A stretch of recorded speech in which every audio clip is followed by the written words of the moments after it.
नमस्कार दोस्तों, कैसे हैं आप सब। स्वागत है आपका आपके अपने YouTube चैनल अमेजिंग ज्ञान सागर में। आज की स्टोरी है राजकुमारी का विवाह। राजा को हमेशा अपनी राजकुमारी की चिंता लगी रहती थी। राजा ने राजकुमारी को बहुत अच्छी तरह से पाला था। वह उसके किसी भी काम को नहीं रोकता था और सारी जरूरत को पूरा किया करता था। लेकिन राजा को इस बात की बड़ी चिंता रहती थी कि राजकुमारी कोई गलत फैसला ना कर बैठे जिसके लिए पछतावा करना पड़े। इसीलिए राजा ने कभी भी राजकुमारी को महल से बाहर नहीं जाने दिया था। धीरे धीरे जीवन ही बदल गया।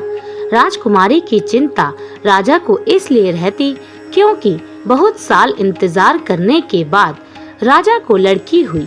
उसके बाद ही रानी भी नहीं रही और अब राजा के पास राजकुमारी के अलावा और कोई नहीं था।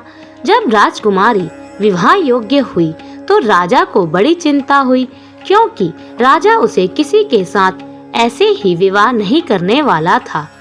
उसे जाबाज राजकुमार चाहिए था जो उसका भी राज्य संभाल सके।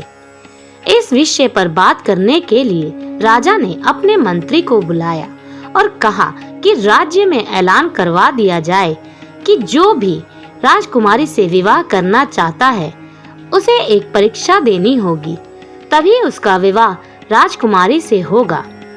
सभी ने ये बात सुनी और बहुत से लोग राजमहल में आ गए। जब मंत्री ने कहा कि जो भी इस परीक्षा में शामिल होना चाहता है वो आगे आए और आगे बढ़े। सभी लोग आगे बढ़े। मंत्री ने परीक्षा को सुनाया। जो भी व्यक्ति बिना सेना के उस पहाड़ी में जाकर एक हीरा जिसका रंग हरा है वो लेकर आएगा, उसी के साथ राजकुमारी का विवाह कर दिया जाएगा। जब सबने ये सुना तो लोग घबरा गए क्योंकि उस पहाड़ी के अंदर एक गुफा है और उसके अंदर एक ऐसा जानवर है जो कभी बाहर तो आता नहीं है, लेकिन जो अंदर गया वो कभी बाहर नहीं आया है। उस जानवर की आवाज बहुत ही भयानक है। एक बार जब मंत्री उस गुफा के पास गए थे तभी उस जानवर को देखा था। वो बहुत ही विशाल है और उसके पास बहुत बड़ा हीरा है जो कि हरे रंग का है। जब ये बात मंत्री ने बताई तो सिर्फ 3 ही लोग तैयार हुए, जिसमें 2 किसी अन्य राज्य के राजा और एक उसी गांव में रहने वाला सामान्य आदमी था।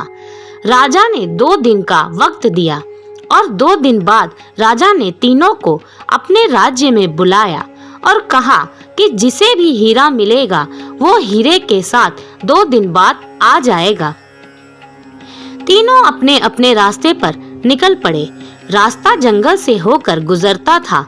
जंगल बहुत ही भयानक था क्योंकि जंगल में बहुत से भयानक जानवर थे। अगर हमला कर दें तो कोई भी नहीं बच सकता था। ऐसे में गुफा के पास पहुंचना भी बहुत बड़ी बात थी। तीनों ने अपने अपने हुनर से जंगल पार कर लिया और गुफा के नजदीक आ गए। अब सभी यही सोच रहे थे कि हम बहुत छोटे और वो जानवर बहुत ही बड़ा, अब कैसे उसे मारेंगे। तीनों ने अपना अलग रास्ता चुना और अंदर की ओर जाने लगे। जैसे ही उस जानवर ने देखा कि अंदर कोई आ रहा है तो वह अचानक ही एक पैर झपट पड़ा और उसे मार दिया। अब सिर्फ 2 ही बचे थे। दोनों तेजी से भागने लगे। अब जो राजकुमार था उसने उस पर तलवार से वार किया और वह जानवर और गुस्से में आ गया। अब वह जानवर पागल की तरह चारों ओर भागने लगा और दोनों को ढूंढने लगा। तीसरा आदमी जो कि बहुत ही साधारण था, उसे तलवार भी चलानी नहीं आती थी। वो सोचने लगा कि वार करने से तो यह मरेगा नहीं, कुछ और उपाय सोचना पड़ेगा। उसे एक तरकीब नजर आई कि लड़ना तो बेकार है, मुझे उस हीरे की तलाश करनी चाहिए। अगर वो मिल गया तो इसे मारने की भी कोई जरूरत नहीं। और वह हीरे की तलाश करने लगा। चारों ओर हीरे की तलाश करने लगा तो देखा कि एक में हीरा रखा हुआ है। जैसे ही उसने हीरा उठाया तभी दूसरे राजकुमार को वो मार चुका था। अब उस आदमी ने वहां से भागने में ही भलाई सोची, क्योंकि लड़ना बेकार था और हीरा ही चाहिए था। सो मिल गया और वह जंगल के रास्ते राजमहल में आ गया। 2 दिन बाद राजमहल में उन सबका इंतजार होने लगा और राजा ने यह तय कर रखा था कि जिसके हाथ में हीरा होगा उसी के साथ में राजकुमारी से विवाह करूंगा। इंतजार खत्म हुआ और हीरा लेकर वह राज्य महल में वापस आ गया और उसने बताया कि दोनों राजकुमार अब नहीं रहे।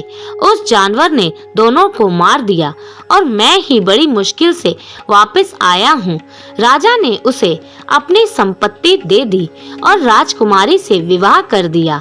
राजा को बड़ी खुशी थी कि उसे काबिल राजकुमार मिला जो अपने दिमाग से बहुत कुछ कर सकता है।